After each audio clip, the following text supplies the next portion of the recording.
Continue your hunt for the Dragon Balls at Big Bad Toy Store, where you can pick up all the Dragon Ball Z Figuarts at the link in the description down below. Dragon Ball, Pokemon, Kaiju, and more. It's Steven's Toy Reviews. Hey, hello there collectors, it is Steven here, and I am back again with another review, and this time it is going to be of the third Dragon Ball Figuarts released. This one is going to be the one, the only Bulma. That's right, in an outfit that, wasn't really in the anime or the manga, but anyway, she's the third Dragon Ball series release, and this figure is quite controversial, not only due to the design of Bulma, but also because of some of the accessories. Fans haven't necessarily been happy, but is that negativity warranted? Well, let's take a look to see whether or not she's worth adding into your collection. Bulma here is definitely in some sort of battle uniform where she's out hunting around for Dragon Balls and is going to be able to ward off some enemies. Sometimes this is called the army version in some other lines, such as from Mega House or Ben Presto, depending on what you're looking to get. So you are probably familiar with this design of Bulma, if not necessarily from one of the covers of the manga, never to actually be seen in the source material, but she's been made in this design in some other figures. And I do have to say that Bandai's attempt at getting this design down pat is actually pretty solid, regardless of accuracy, which, you know, is debatable because of, well, some interpretations that could be made over the years. Bandai did a great job in terms of quality to really bring this design to life. Whether or not it's going to be fantastic application of decals for not only the eyes, but a couple of other awesome parts throughout the body, or paint applications which just simply look great on Bulma. The only issues to be found on there would be really up close and personal, such as the actual letters for Bulma on the arm guard not necessarily being crystal clear perfect when under close examination. But other than that, the paintwork and the detail work is fantastic in that regard. Now, when it comes to sculpt, Bandai did an amazing job as well, because you can definitely see on her pants that one leg is clearly ripped off, exposing her normal leg, and then she does have some folds in both her pants and on her shirt. So this way, it actually looks like she's out in the field and doing some exploring and adventuring. Overall, Bulma does really look fantastic, and there aren't too many overly serious issues I would have to say that she has. As a matter of fact, for some, she may even look too good. For articulation, Bulma pretty much brings all of the Figuarts standards to the table, alongside with some familiar joints if you purchase Figmas. That's right. What are we looking at? Well, we do have the usual ball joint connection for the head, so this way Bulma can look around in all sorts of different directions. So this way the neck articulation is fantastic, even more so thanks to the fact that you can actually pop her head off if you want, and we can better inspect that joint. So this way you can see that the ball joint is actually seated in the back of her head, not directly up like some other Figuarts. And then we do have a hinge system there, along with a peg for the neck that allows the head to swivel around for Bulma, so that is nice. And don't worry, kids, that is intended for you to pop her head off, so this way you can attach an accessory if you need to. So we have some great movement there. For the shoulders, we do have the typical Figuarts style, where we are going to have plugged into the body at the shoulders a ball joint, so this way you can rock Bulma's arms around a little bit. We do also have a hinge, so this way she can raise and lower both arms. And then we do have the bicep swivel, which is closer to the actual shoulder joint instead of a typical bicep cut. Now, one thing about Bulma, which is actually pretty cool, they did this on the Figma Samus, or it's technically Samus, but I'm not going to get into that argument. She actually has, let's do it,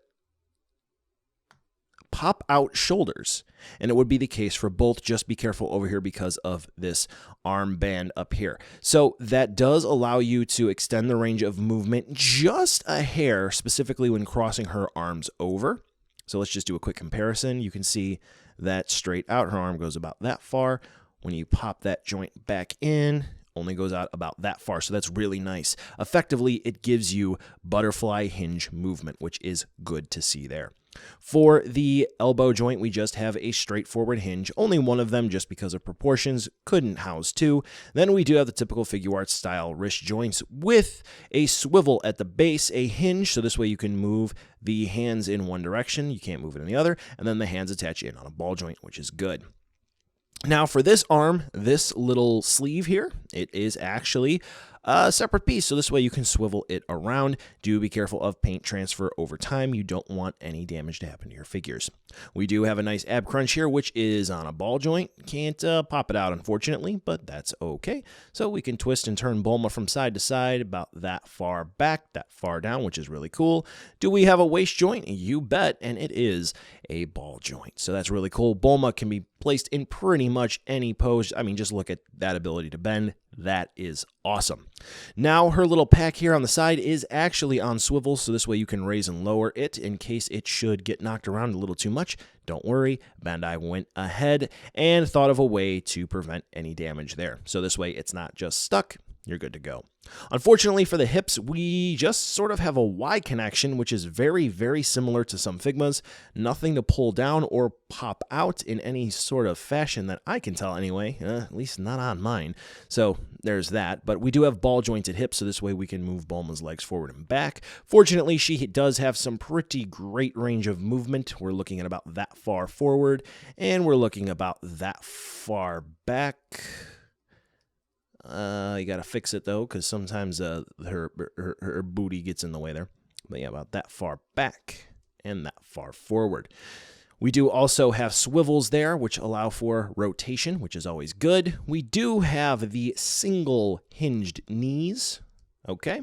Then we do have the ankles, which are similar to the wrists, and we do get the ankle rocker, obviously. So what I mean by similar is we do get some swivels and we do get hinge action. Unfortunately, no toe hinges. So in this case, Bandai basically took the standard Figma design for some of the female frames that are out there, and they kind of did their own thing with it. So if you are familiar with some Figmas, specifically some schoolgirls, chances are you may know how to work Bulma already. And for those of you who have not picked up a Figma yet, and this would be on your list for a Figuarts purchase, maybe this will be your gateway into there. But overall, Bulma has some great range of movement. So not only does Bulma really move well in terms of articulation, plenty of joints to get her in any pose you pretty much please, for better or worse, but she also comes with a ton of accessories, well, ton for such a small character anyway, and you pretty much get your money's worth here. We get 2 alternate faceplates, we get the Dragon Radar, we get the 5-star ball, we do get a gun for her, closer to a TMP, we do get some goggles, which unfortunately she can't wear, and in total, including the default hands, 9 hands, which is pretty cool.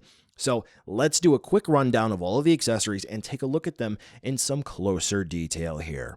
First and foremost, we're going to go ahead and take a look at the alternate faceplates, where we can see that one of the alternate faceplates is a neutral expression where she is looking forward, and the other faceplate is where she is looking off to the left-hand side, and she has a little bit of a smirk to her. Now, one issue that some fans have had is that all of the faces do come with that bandage on it, and to be honest with you, I don't really see a big issue there. Anyway, to swap out the faceplates, you want to kind of pay attention here because you don't want to grab that side ponytail, if that's what it's called. Basically, you're going to be removing the front hair part, as you can clearly see here, remove the currently attached face, and then just work the process in reverse for the faceplate you want to attach. Overall, they all look great with minimal issues with the decals for the eyes and the eyebrows and so on and so forth. Now for the hands, we do get plenty of them, which is actually really cool. For the fists, the right hand is more so a fist, while the left hand is kind of outstretched a little bit. I don't know, it's kind of like she's holding something. We do get one true set of splayed hands here, where it's almost kind of like she has some fingers cuffed. We do have one right hand, which is fully splayed out. We get one right hand, so this way she can hold her gun. We do get one left holding part, whether or not it's going to be for her gun or for her goggles. We do get one left hand part where she is pointing. We get a right hand part where she is holding the dragon radar. And I do believe that that is going to be everything here for everything she gets for hands. Here's a picture of all of them. So I'm not going to go through and take a look at each one individually. Here are just a couple of action poses with some of those hands. And then moving on to some of the next parts, we're going to take a look at some of the accessories you can use with these hand parts as well. First and foremost, we're going to go ahead and take a look at the gun, which again, kind of looks like a TMP, tactical machine pistol. But anyway, it's pretty neat. The details are really cool. And the best part about this is that the strap can actually come off if you don't want the strap on for her. Poor choice of words. Anyway, also what's neat about that is if you want to have that holstered anywhere on her, maybe you can get some fancy work with that strap and just maybe strap it around her arm or something. That's always cool. Next up, we do have the goggles, which similar to Master Roshi's glasses actually have a metallic paint application for the lens area, which is always good to see when Bandai goes the extra mile for that effort. Now, like I showed you before in the articulation section, you can definitely pop Bulma's head off. And if you wanted to, instead of her just holding it in her hands, you can put it around her neck, which is pretty cool. Like I made mention before, we do have one hand dedicated to holding the dragon radar, and she does come with the dragon radar as well. So this way she can identify where the Dragon Balls are at in the field. Now the dragon radar actually has a hole in the back of it, so that way the peg that's in the hand just slides in. Unfortunately, it's not too super secure. It's actually a little bit loose, a little bit of a jiggle, and Bulma may actually drop it. So do be careful that Bulma doesn't take a shelf dive while holding this, because chances are that's going to fly away and you'll never see it again. Last but most certainly not least, Bulma comes with the 5-star Dragon Ball. And just like the other Dragon Balls included with Kid Goku and Master Roshi, this Dragon Ball can be used to replace the Dragon Balls that come with Shenron, the SH Figuarts that is, in that little explosion base that he comes with. Of course, you're going to need all 7 for a proper display, but still, it's here. And just like the other 2, unfortunately, there are some issues in terms of the molding process being shown on the ball.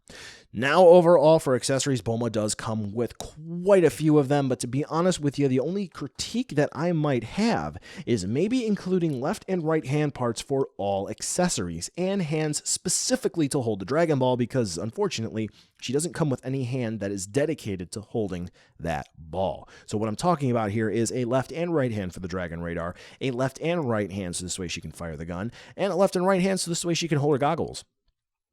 That would just make the package overall better. But in terms of accessories for this rendition of Bulma, I think they did a great job. But of course, there are always effect parts that you can pick up, and if you're interested in taking a look at some of those, check out the card popping up in the top right-hand corner of your screen right now.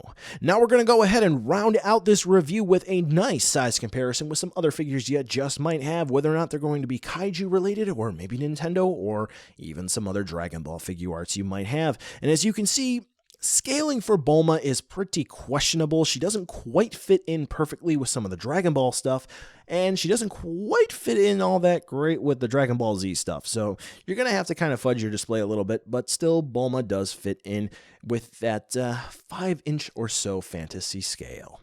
So, buy now, skip, or wait for a deal? The answer is pretty straightforward for you folks. This is a web shop exclusive, which Bluefin was able to bring over, so this way you're able to make a purchase from a North American retailer like Big Bad Toy Store.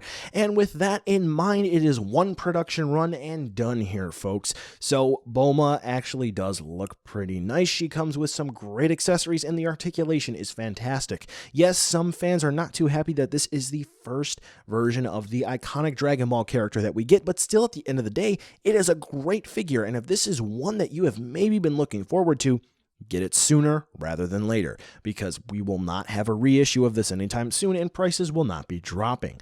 Definitely check out the link in the description below, so this way you can place your order and pick her up. To be honest with you, I wasn't really that big of a fan of Bulma in the Dragon Ball series, but you know what? This figure is really cool. Well, folks, that's the end of this review. Thanks for watching, and be sure to follow me on social media to catch more behind-the-scenes shenanigans and updates. The end card should be popping up now with more hand-selected STR goodness for you to watch, so check out some of those videos. Be sure to check the description too to see where you can buy this figure or others like it, and some cool links like the credits for this video and other ways you can help out the channel. Thanks again for watching, and I'll catch ya in the next video.